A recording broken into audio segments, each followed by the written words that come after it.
Crawl, dog! Crawl back to your cage! I don't crawl for nobody. I said I don't just say to me, boy.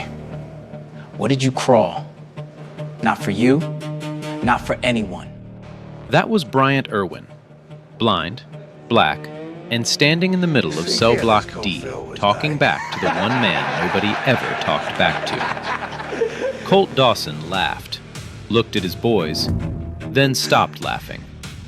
He grabbed Bryant by the shirt and threw him to the floor. Dawson put his boot on Bryant's chest and pressed down. Hard. This is what happens when a blind cockroach forgets its place. He stomped. Once.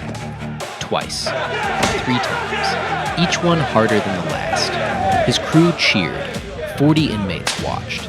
The guards turned their backs. Dawson called it fun. But the man under his boot, Dawson picked the wrong one, and he's going to pay a price he never saw coming. Damn. You're gonna want to hear how this man ended up behind those bars. Because trust me, it didn't start in a courtroom. Let me take you back. 2 weeks earlier, Bryant Irwin woke up at 5 in the morning. Same time he'd woken up every day for the last 16 years. Not because of an alarm, not because of the guards, because that's what the Army put inside him, and no prison cell was ever going to take it out. He sat up on his bunk, swung his legs to the floor. 7 steps to the sink. He'd counted them his first night. He brushed his teeth, washed his face, folded his towel into thirds, and placed it on the rail. Every corner of his bed was tucked tight enough to bounce a quarter off of. Then he got on the floor and did push-ups. 50. Slow. Controlled. No sound except his breathing and the faint squeak of his palms against cold concrete. Most inmates slept until the breakfast bell. Bryant had already finished sit-ups, planks, and 2 sets of pull-ups using the frame of his bunk by the time the lights flickered on. He picked up his white cane, tapped his way down the corridor toward the cafeteria. The smell hit first. Powdered eggs, burnt coffee, and industrial soap. Then the sounds. Metal trays sliding. Plastic forks scraping. Low voices bouncing off the walls. He sat alone, ate slow, didn't talk to anyone. Most people looked at him and saw a blind man trying to survive. What they didn't see was how his head tilted just slightly whenever footsteps approached from behind. How his fingers never stopped moving along the edge of his tray, counting, measuring, mapping distance by sound. 16 years of Special Forces training doesn't just disappear because the lights go out. But that's a detail no one in Cell Block D knew yet. Cell Block D had a system, and the system was Colt Dawson. He had the best bunk, lower, closest to the window. He decided who got phone time and who didn't. He took food off trays, and nobody said a word. If you were new, you either paid respect or you paid in blood. He had 2 guys who did his dirty work. Hank Tillman, big, quiet, built like a refrigerator. And Shane Whitfield, loud, wiry, always laughing at the wrong things. Together, the 3 of them ran the block like their own little kingdom. And the guards? They let it happen. Officer Wade Pemberton worked the day shift. 19 years on the job. He walked past Dawson's shakedowns like they were wallpaper. If an inmate filed a complaint, it went in his pocket. If it went in his pocket, it went in the trash. The deal was simple. Dawson kept the block quiet, Pemberton kept his eyes shut, and Warden Gavin Crawford kept the numbers clean. Fewer incident reports meant better ratings. Better ratings meant more funding. Everyone got what they wanted. Everyone except the inmates getting stomped on. On Bryant's second morning, a tray slid next to his at the breakfast table. A voice, young, nervous. "Mind if I sit?" Bryant tilted his head. "Free country. Mostly." The man laughed. His name was Terrence Cole. Terry, 29. In for nonviolent drug possession. He'd been in cell block D for 8 months, which meant he'd learned the rules the hard way. Terry didn't waste time. Look, I'm just going to tell you straight. Dawson's going to come for you. He always hits the new ones first. And you're... He paused. Bryant finished it for him. Black and blind. I know. Terry went quiet for a second. Then, what'd you do before this? Bryant took a sip of coffee, set it down. I was in the Army. He didn't say anything else. Terry waited. Nothing came. But Terry noticed something. The way Bryant held his cup. Steady, centered, no wasted movement. The way he turned his head toward the guard's footsteps before Terry even heard them. The way he sat with his back flat against the wall, shoulders square, like he was waiting for something. You move like you know where everything is, Terry said. Bryant took another sip.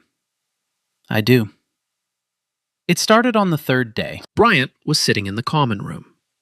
Evening recreation. The TV was on. Some game show nobody was watching. A few inmates played cards in the corner. Others just sat, staring at nothing. Bryant had his cane across his lap. He was listening, not to the TV, to the room, mapping the space the way he always did. Footsteps, chair legs scraping, the hum of the overhead vent. Then a new sound. 3 sets of boots, heavy, coming from the left corridor, moving with purpose. Dawson's voice came first. Well, well, well, look who's sitting in my chair. Bryant didn't move. Didn't see a name on it. A few inmates nearby went quiet. That was the first sign. Dawson walked closer. His boys flanked him, Tillman on the right, Whitfield on the left. He stopped 2 feet from Bryant, close enough for Bryant to smell the coffee on his breath. You got jokes, huh? Funny, blind man. Dawson leaned down. So tell me, what'd you do to end up here, boy? Steal a car you couldn't even drive? Whitfield laughed, loud, performative.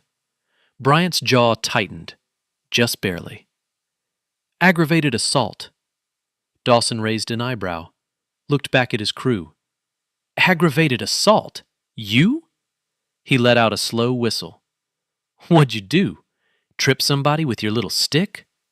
More laughter, louder this time. Bryant said nothing. Dawson reached down and grabbed Bryant's tray from the table next to him. Still had half a bread roll and some beans on it. He held it up, tilted it, and let everything slide onto the floor. The tray clanged against concrete. Oops, Dawson said. Guess you didn't see that coming. Bryant sat still, hands on his cane, breathing slow. He stood up, picked up his cane, and walked back to his cell without a word. Dawson watched him go, grinning. That's right. Walk away, dog. At the guard station, Officer Pemberton sat with his feet up. He'd watched the whole thing through the window. He reached for his coffee, took a sip, changed the channel on his radio. That was day 3. Day 5 was worse. Bryant was coming out of the showers, wet hair, white cane tapping along the wall. The corridor was narrow, concrete on both sides, fluorescent lights buzzing overhead. He heard them before he felt them. 3 sets of footsteps, moving fast. No talking this time. A hand shoved him hard from behind. Bryant stumbled forward. His cane slipped. His shoulder hit the wall. He caught himself before his face did. Dawson's voice was right in his ear. You know what I love about you, blind boy? You can't even see it coming. Bryant straightened up, turned toward the voice, said nothing. Dawson shoved him again, this time into the opposite wall. Bryant's elbow cracked against the cinder block. Pain shot up his arm. Look at him, Dawson said to Tillman and Whitfield. Nature made this one broken twice. Can't see? Wrong color? It's like God was having a bad day. Whitfield snickered. Tillman cracked his knuckles. Dawson reached into Bryant's pockets, pulled out a small radio, a pack of crackers from commissary, extra socks. "Consider this rent," Dawson said, tossing the radio to Whitfield. "You breathe my air. You pay for it." Bryant didn't swing, didn't grab, didn't raise his voice. But inside his mind, something else was happening. Something Dawson couldn't see. Bryant was cataloging. Dawson's voice, 3 inches above his own ear level, 6'2", maybe 6'3", weight shifts favoring the right leg, about 220. Tillman stood 4 feet to the right, heavy breather, flat feet. Whitfield was behind, 5 feet back, lighter steps, nervous shuffle. 3 targets, 3 positions, mapped. It would take 4 seconds to put all 3 of them on the floor, but he didn't.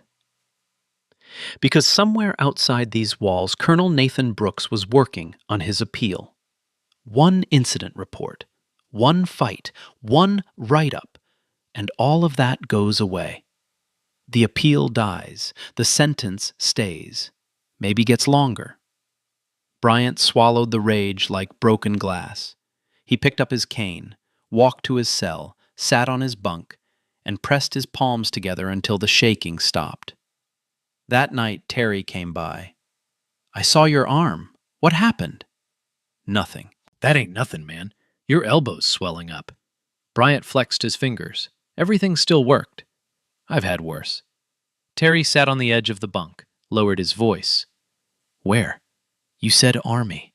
What kind of army?" Bryant was quiet for a long time. Then, "The kind they don't put on posters." Terry stared at him, didn't push it.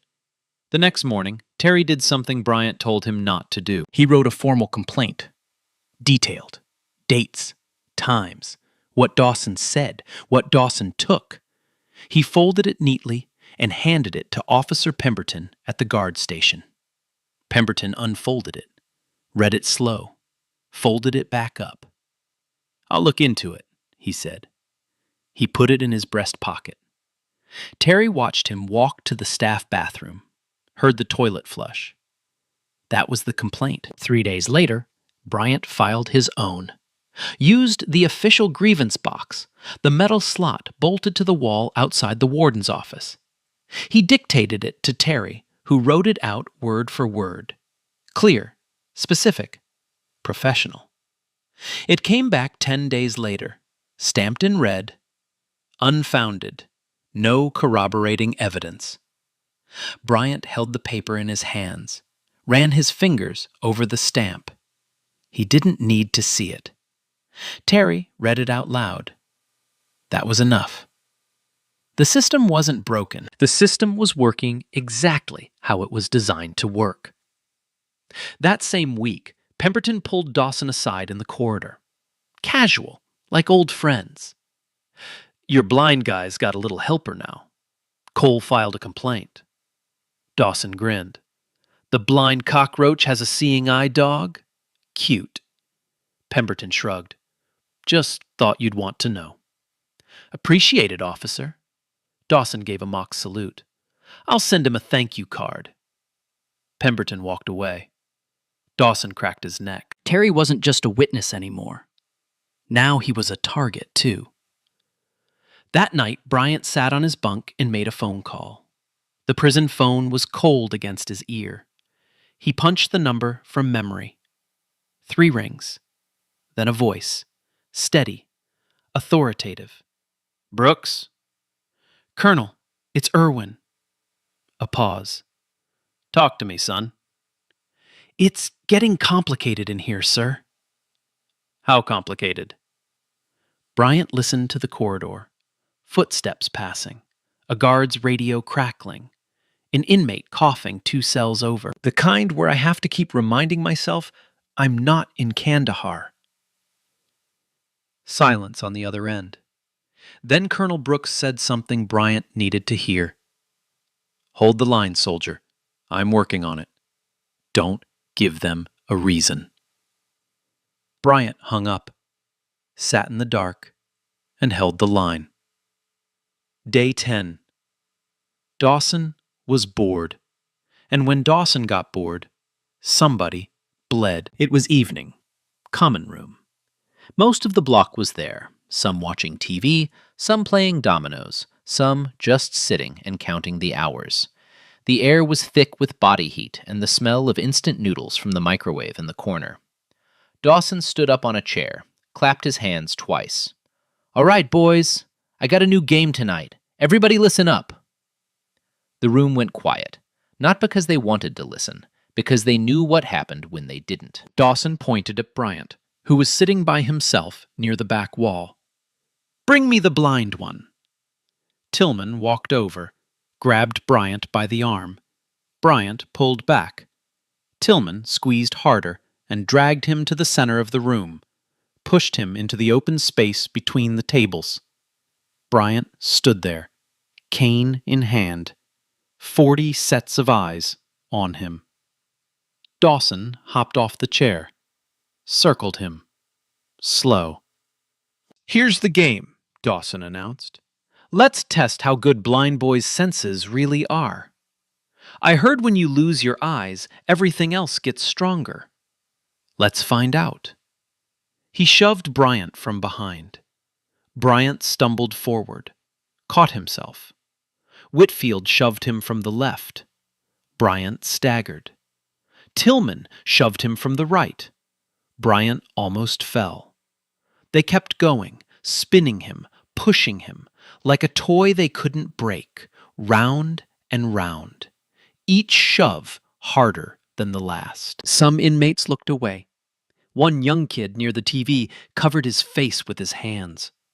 An older man in the corner gripped the armrest of his chair so hard his knuckles turned white. Nobody stood up. Nobody said a word. Because every single one of them knew, if you step in, you're next. Then Dawson grabbed a cup of water off the table, walked up to Bryant, poured it over his head. Slow. Every last drop. "Let me baptize you," Dawson said. "Welcome to my church, boy." Water dripped down Bryant's face, down his neck, into the collar of his shirt. He stood still. His fists were clenched so tight at his sides that his nails cut into his palms. A thin line of blood ran down his left hand and dripped onto the floor. One drop, then another. Nobody noticed. Except Terry.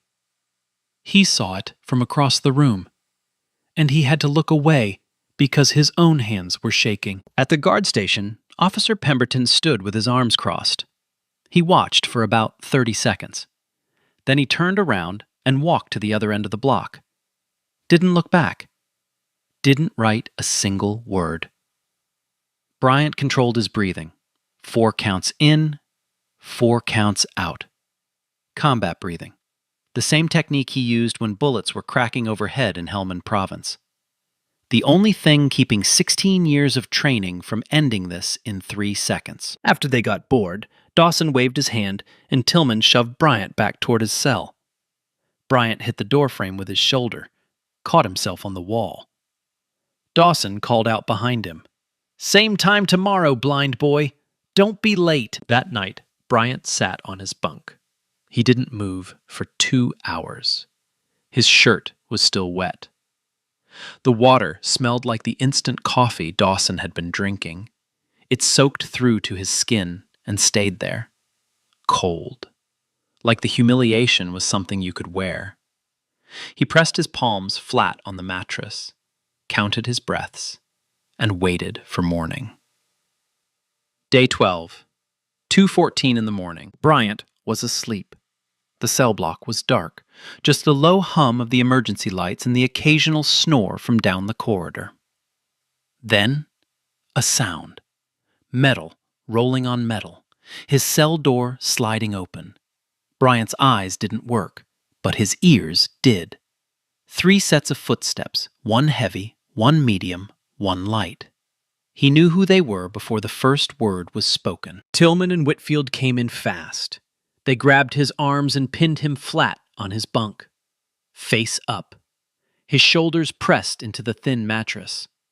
He could smell cigarette smoke on Tillman's breath, cheap soap on Whitfield. Then Dawson's voice, standing over him, close. "You know what the best part about beating a blind man is?"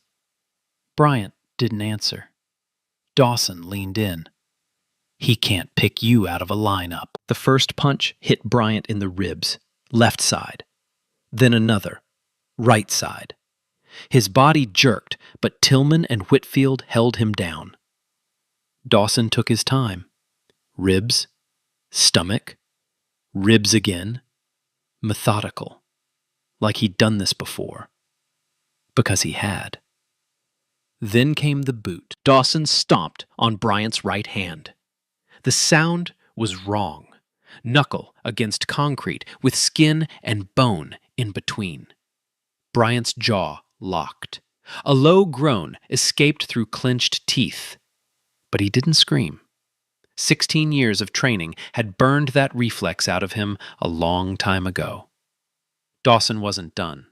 He leaned down close. So close, Bryant could feel breath on his face. "You know what you are? You're entertainment. That's all you'll ever be in here. A blind, black punching bag. And the best part? He patted Bryant's cheek, slow, like petting a dog. Nobody's coming for you. Nobody cares. Not the guards, not the warden, not God. Nobody. He stomped one more time, right on Bryant's ribs. Bryant's body curled inward, his teeth clenched so hard he tasted blood. "Stay down, boy," Dawson whispered. "This is my house. You're just the dirt under the welcome mat." They left. The cell door rolled shut. The corridor went quiet again. Bryant lay on the cold floor. He didn't know how long, 5 minutes, maybe 10. His ribs burned with every breath. His right hand was swelling. He could feel the heat radiating from it. He flexed his fingers, one by one, slow. It hurt like hell, but nothing was broken. He could still make a fist. Next morning, breakfast. Bryant showed up in the cafeteria wearing a long-sleeved shirt. Sleeves pulled down to cover the bruises on his arms.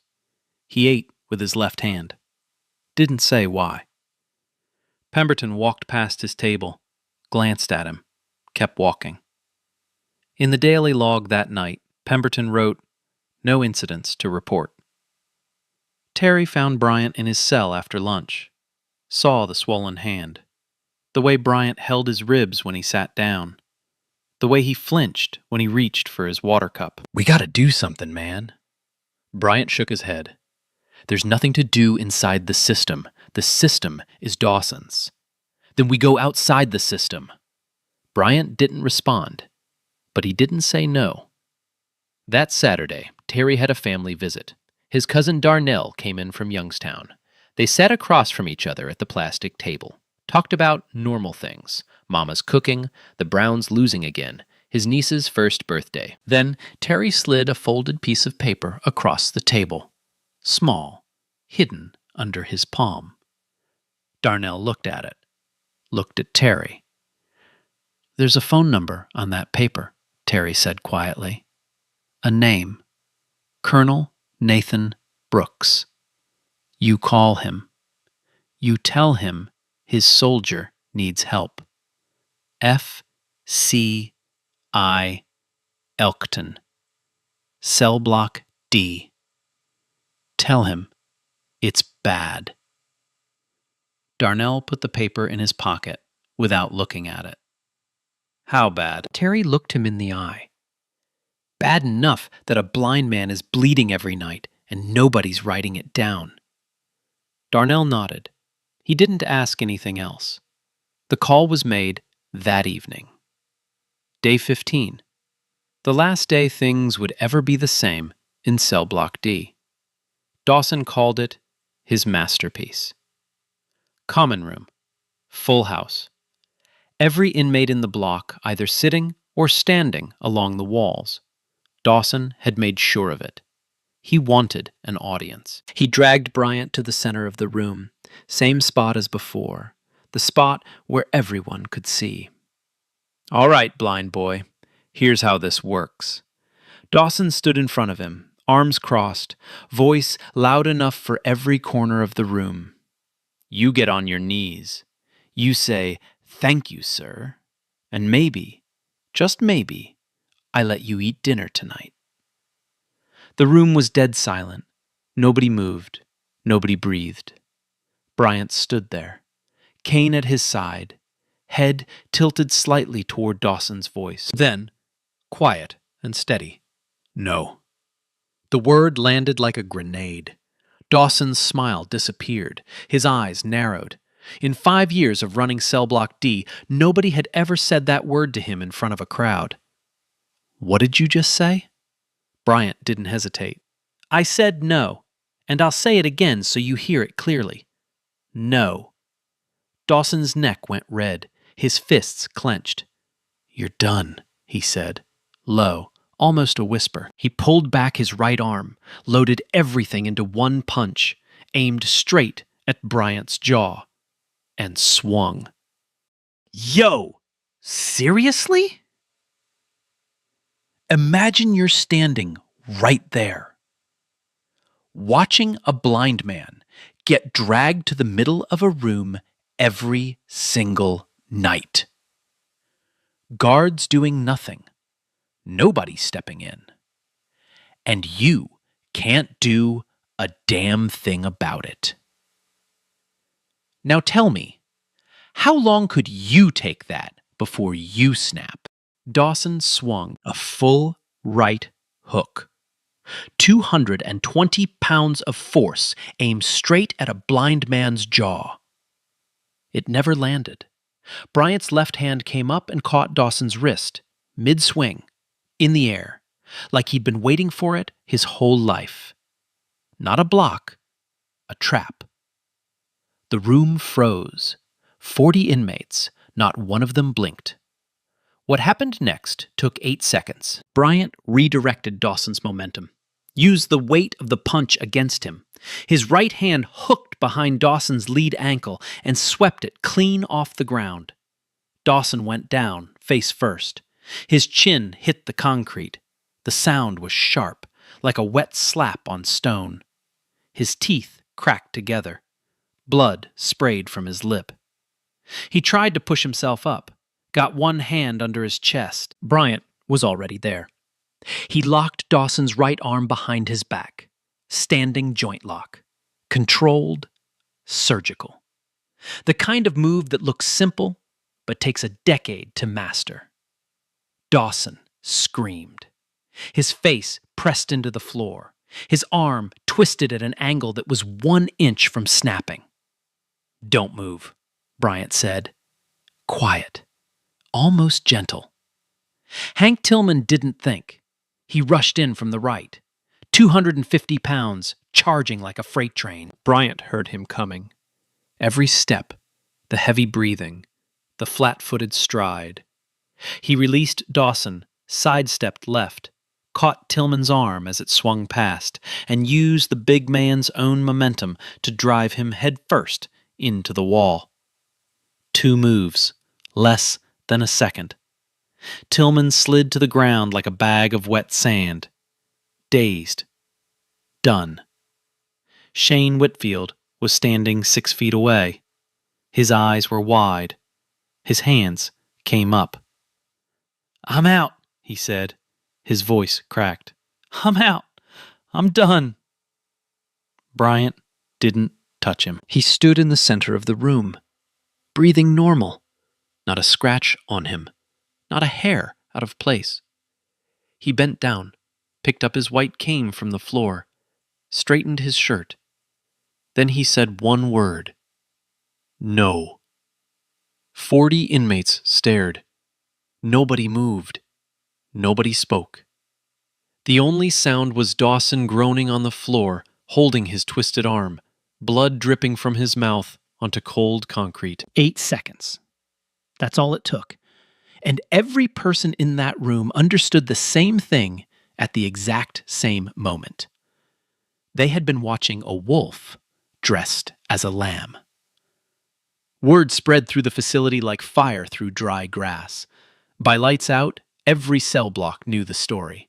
By morning, every inmate at FCI Elkton had heard some version of it. The blind guy dropped Dawson in 8 seconds. Didn't even throw a punch. Just moved. Like water. That ain't boxing. That ain't MMA. That's something else. An older inmate in Block B, a former Marine 12 years in, got a look at the common room security footage. One of the guards owed him a favor. He watched it twice, then a third time. He sat back in his chair and shook his head. "That's SFQC combatives," he said. "Special Forces qualification course. I've seen it once before, at Bragg. That man is Green Beret." The rumor hit the administrative wing by the next afternoon. Warden Gavin Crawford pulled Bryant Irwin's file for the first time since intake. He opened it at his desk, coffee in hand. 30 seconds later, the coffee was cold and Crawford's face was white. Master Sergeant, 7th Special Forces Group. 16 years active duty. 4 combat deployments. Afghanistan, Iraq, 2 classified. Silver Star recipient, Purple Heart. JSOC, Close Quarters Combat Instructor. Trained hand-to-hand combat for Delta Force operators and SEAL Team 6. Call sign, Phantom. Referenced in internal Special Operations training manuals. Crawford closed the file. Opened it again. Read it one more time to make sure he wasn't imagining things.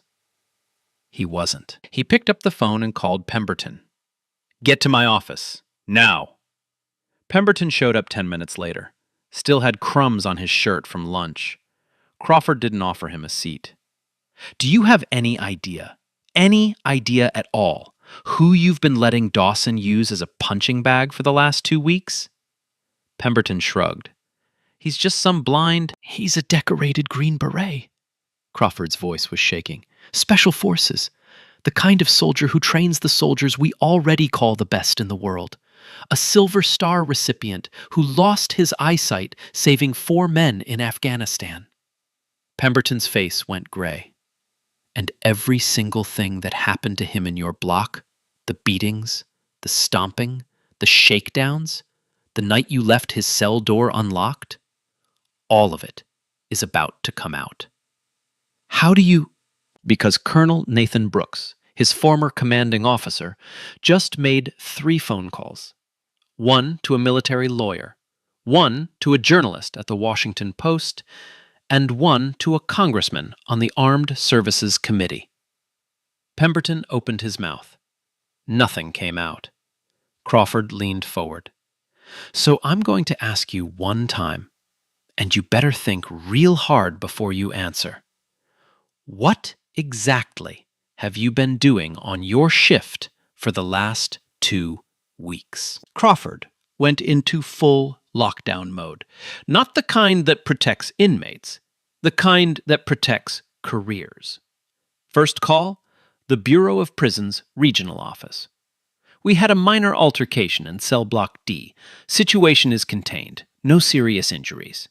He kept his voice calm, professional, like he'd rehearsed it in the mirror. Second call, his deputy warden.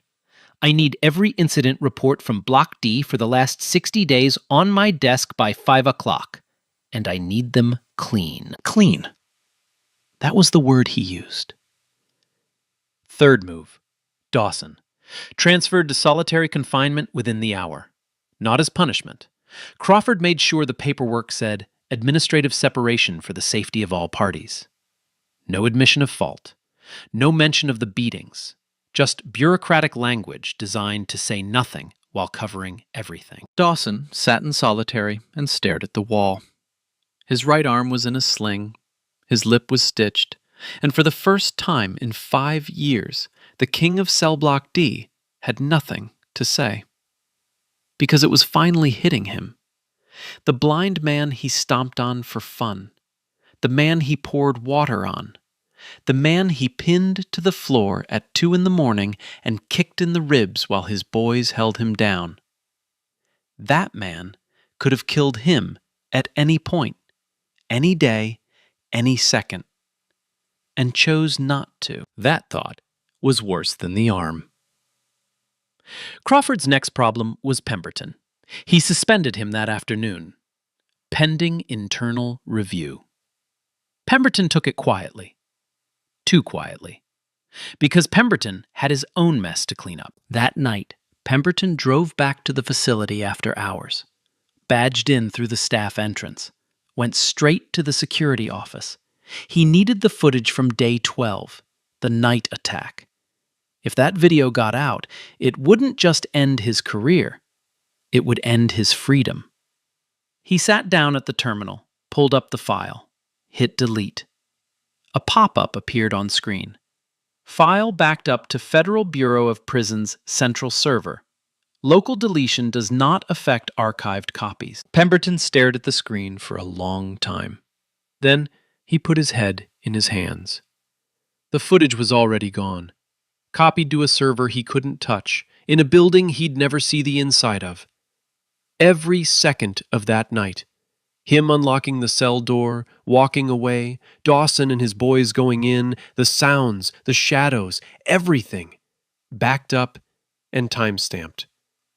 There was no erasing this. The next morning, Pemberton tried one more thing. He found Bryant in the corridor outside the cafeteria, walked up to him, kept his voice low. "Look, Irwin, this whole thing got out of hand. I think we both know that." He paused, tried to sound reasonable. "If you just say it was mutual, that both sides had a part in it, we can all move on. Nobody else needs to get involved." Bryant stopped walking, turned his head toward Pemberton's voice. "You left my cell door unlocked," Bryant said, "at 2 a.m, so 3 men could come in and beat me in the dark." Pemberton opened his mouth. "We're done talking," Bryant said. He tapped his cane twice on the floor and walked away. Pemberton stood in the corridor alone. The fluorescent lights buzzed above him like flies over something dead. 2 days later, a black SUV pulled into the visitor parking lot at FCI Elkton. The man who stepped out was 61 years old, silver hair, straight back. He wore civilian clothes, a navy blazer over a pressed shirt. But everything about the way he moved said military. The way he walked, the way he held his shoulders, the way every guard in the lobby straightened up without knowing why. Colonel Nathan Brooks, retired, 28 years in Special Forces, now a civilian consultant for the Department of Defense, and the man who had spent the last 14 months trying to get his best soldier out of a prison he never should have been in. He asked for a meeting with the warden. He got one in under 10 minutes. Crawford sat behind his desk. Brooks sat across from him. No handshake, no small talk. "I'm going to give you one chance," Brooks said. "One. Explain to me how a Silver Star recipient, a man who bled for this country and lost his eyesight doing it, was used as a punching bag in your facility while your officer held the door open." Crawford stared at his desk. "I didn't think so," Brooks said. "So let me tell you what's already in motion. The Washington Post is running this story Friday morning. Congressman Holloway's office is requesting your complete incident logs by end of business tomorrow. And a military JAG attorney is filing an emergency appeal on Sergeant Irwin's conviction by the end of this week." Brooks stood up. "You had 2 weeks to protect that man. You didn't. Now other people will." He walked out, didn't look back. Crawford sat alone in his office. The clock on the wall ticked. His coffee sat untouched. And for the first time in 8 years as warden, Gavin Crawford understood what it felt like to to be the one who couldn't do a damn thing about what was coming. The Washington Post published the story on a Friday morning at 6 a.m. Eastern. The headline read, "Blind Green Beret Hero Beaten Repeatedly in Federal Prison While Guards Watched." By 7, it had 10,000 shares. By noon, it was the most read article on the website. By evening, every major cable network in the country was running it. The details hit like a freight train.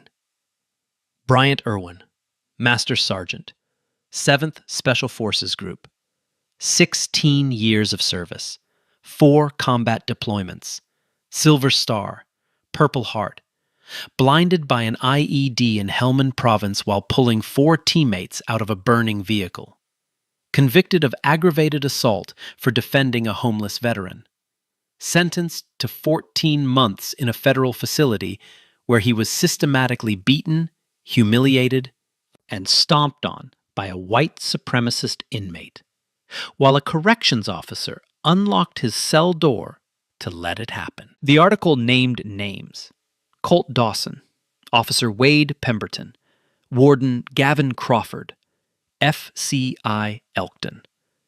It published everything. Veterans organizations were the first to respond. The American Legion released a statement within hours, then the VFW, then the Special Forces Association.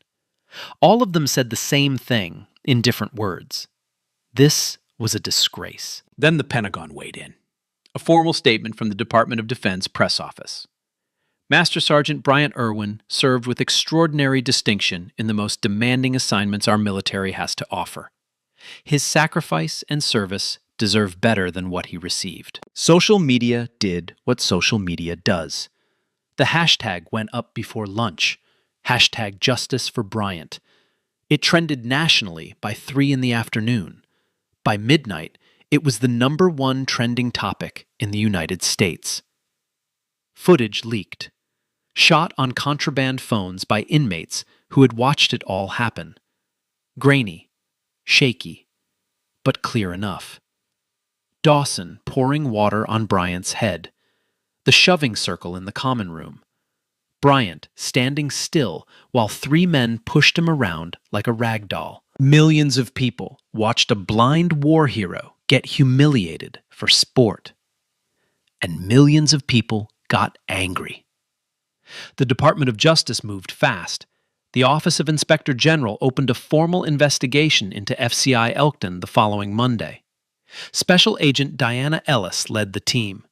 She arrived with 4 investigators, 2 forensic accountants, and a federal subpoena for every document, recording, and communication in the facility's system. Ellis was 44. 14 years with the OIG. She had investigated corrections officers before. She had investigated wardens before. But she told her team on the drive up that this one was different. "This isn't one bad guard," she said. "This is a facility that was designed to make people disappear." She was right. The investigation took 3 weeks. What it uncovered was worse than the article described. 23 unreported assault incidents in Cell Block D over the past 2 years. 19 of them involved Black or Latino inmates. All 19 were perpetrated by Dawson or his crew. Not a single one appeared in the facility's official records. Pemberton had received over $12,000 in contraband kickbacks from Dawson's operation. Stolen commissary goods, smuggled cell phones, tobacco, all flowing through Pemberton's shift, all invisible on paper. Warden Crawford had personally signed off on suppressing 14 formal grievances, including Bryant's. His signature was on every single rejection. The stamp that said "unfounded" wasn't a clerical error. It was a policy. Medical records told their own story. Bryant's injuries from the night attack, bruised ribs, hand contusion, facial swelling, had been logged by the facility nurse as recreational injury, basketball. Bryant Irwin, a blind man, injured playing basketball. That's what the record said. Ellis pulled Terry Cole in for an interview. He brought his log. 31 handwritten pages. Every incident, every date, every time, every name. Who did what? Who watched? Who walked away? Ellis read it cover to cover. Then she read it again.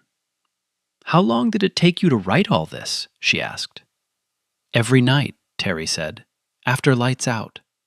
Under my blanket with a pen I hid in my mattress." Ellis nodded. "You understand this changes your situation too. This is federal witness testimony." Terry didn't blink. "I know." The last piece was the footage. Not the contraband phone videos. The official security camera recording from the night of day 12. The one Pemberton tried to delete. Ellis's team recovered it from the federal backup server. Full resolution, time-stamped. It showed everything. Pemberton walking to Bryant's cell at 2:11 a.m., swiping his keycard. The door rolling open. Pemberton walking away. 3 figures entering. The attack. The door closing. Pemberton returning 20 minutes later to lock it again. Clear as daylight. Undeniable. The charges came down like dominoes. Colt Dawson. 3 counts of assault. Federal hate crime enhancement under the Matthew Shepard Act. Conspiracy. His existing 6-year sentence was now the least of his problems. The new charges carried up to 15 additional years. During his hearing, the judge read Bryant's military record aloud. Every deployment, every commendation, every mission. Dawson sat in his orange jumpsuit and stared at the floor. He didn't say a word. Hank Tillman and Shane Whitfield. Charged as co-conspirators in the assaults. Additional time added to both sentences. Whitfield cooperated with investigators. Tillman didn't. It wouldn't matter. The footage spoke for itself. Officer Wade Pemberton. Terminated. Arrested the same day. Charged with deprivation of rights under color of law. 18 U.S.C. Section 242. Conspiracy. Falsifying federal records. Accepting bribes. He faced up to 10 years. His union didn't fight for him.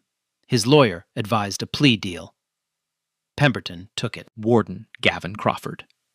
Removed from his position, effective immediately. Placed under investigation for systemic negligence and obstruction. The Bureau of Prisons launched a facility-wide audit of FCI Elkton, the first in its history. Crawford's 20-year career in corrections ended in a single press release. No quotes, no statement. Just a name and the word removed. And then there was Bryant. Colonel Brooks's military JAG attorney filed an emergency appeal the same week the Post article ran. The argument was simple and devastating. The original prosecutor had used Bryant's military training as an aggravating factor.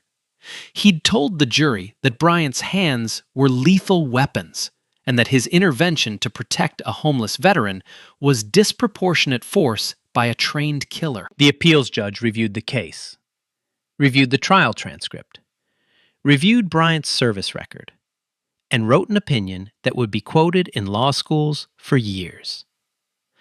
The defendant's use of force was consistent with reasonable intervention. The prosecution's decision to weaponize the defendant's military service that included losing his eyesight in defense of this nation, represents a fundamental misapplication of justice. Conviction overturned.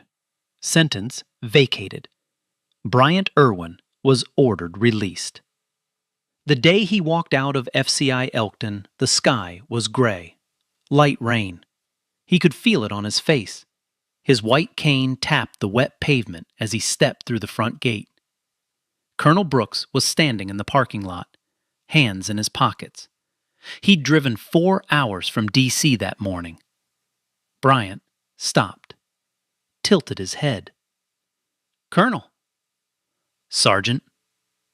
They didn't salute. They embraced. 2 soldiers. 1 long war. Brooks pulled back, looked at him. "Welcome home, son." Bryant smiled, the first real smile in 14 months. "Took a little longer than expected, sir." Brooks put a hand on his shoulder. "The best ones always do." 6 months later, Columbus, Ohio, a community center 3 blocks from the VA hospital. The paint on the outside was peeling. The parking lot had more cracks than concrete. But every Tuesday and Thursday at 10 in the morning, the gym inside was full. Bryant Irwin stood in the center of the mat. White cane leaning against the wall behind him, sleeves rolled up, scars visible on both forearms. Around him, 14 veterans. A man in a wheelchair with no legs below the knee. A woman with a prosthetic arm. 2 guys with PTSD so bad their hands shook when they made fists. And 3 men wearing dark glasses just like Bryant's. He called the class Ground Up. Self-defense for disabled veterans. No belts, no ranks, no uniforms, just bodies learning how to protect themselves using whatever they had left. "Forget what you can't do," Bryant told them on the first day. "We're here to find out what you still can." The class was free. Bryant wouldn't take $1 for it. The VA offered to fund it. He said no. A private veterans foundation covered the gym rental. That was enough. Every session started the same way. Bryant stood in the middle. Someone came at him. And every single time, no matter the angle, no matter the speed, he redirected them to the floor without throwing a single punch. Then he'd help them up, show them how he did it, break it down piece by piece. Patient, calm, the same steady voice that had said no to Colt Dawson in front of 40 men. One Tuesday morning, a young veteran named Deshaun, 23, lost his sight to a mortar round in Syria 6 months prior, stood on the mat, and didn't move. His hands were shaking. "I can't do this," he said. "I can't see where anything is." Bryant walked over, put a hand on his shoulder. "Neither can I. That's not the point. The point is you're still standing. Now let me show you what to do with that." By the end of the hour, Deshaun had completed his first redirection throw. He stood there on the mat, breathing hard, hands still trembling, and smiled for the first time since he'd come home. Terry Cole got out on parole 3 months after Bryant. First thing he did was drive to Columbus. They sat across from each other at a diner booth, coffee and eggs, just like the cafeteria at Elkton. Except this time, nobody was watching, and nobody was afraid. Terry stirred his coffee, looked at Bryant. "Can I ask you something I never asked?" "Go ahead." "That last day, when Dawson swung at you, were you scared?" Bryant picked up his cup, took a slow sip, set it down. "No." A small smile crossed his face. "I was relieved. I'd spent 2 weeks pretending I couldn't do what I was born to do. When he swung, I didn't have to pretend anymore." Terry shook his head. 2 weeks? I would have lasted 2 minutes. "No, you wouldn't have. You lasted the whole time with me. You wrote 31 pages in the dark. That's not 2 minutes. That's something else entirely." Terry didn't have a response for that. He just nodded and drank his coffee. Back in Washington, the ripple effects were still spreading. FCI Elkton underwent a top-to-bottom overhaul.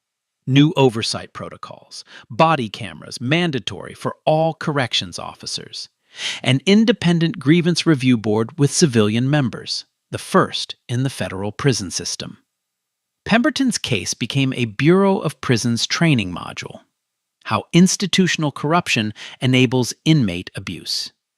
every new corrections officer in the country would study what happened in Cell Block D. Congress held a hearing on the treatment of disabled inmates in federal custody. Bryant didn't testify in person. He sent a written statement. 3 pages. No anger, no bitterness, just facts, and 1 sentence at the end. A uniform should protect everyone who wears it, and everyone it's supposed to serve. A new federal policy was introduced requiring enhanced protections for inmates with disabilities, mandatory check-ins, separate grievance channels, independent medical documentation. They called it the Irwin Standard. Bryant never gave a single interview. No TV appearances, no book deals, no speaking tours. One morning, in his apartment in Columbus, he made his bed. Hospital corners, same as prison, same as the army. Counted 7 steps to the sink, brushed his teeth, folded his towel into thirds. He stepped outside. The sun hit his face. Warm. He couldn't see it, but he could feel it. His white cane tapped the sidewalk. Left, right, left, forward. The world didn't see a blind man anymore. It saw a man who saw more than most people ever would. Man, this story's fiction. But imagine you're the one lying on that floor. Blind, can't fight back. Guards doing nothing. How long could you take it? Drop that in the comments. Like this, share it, subscribe. Next one's even crazier.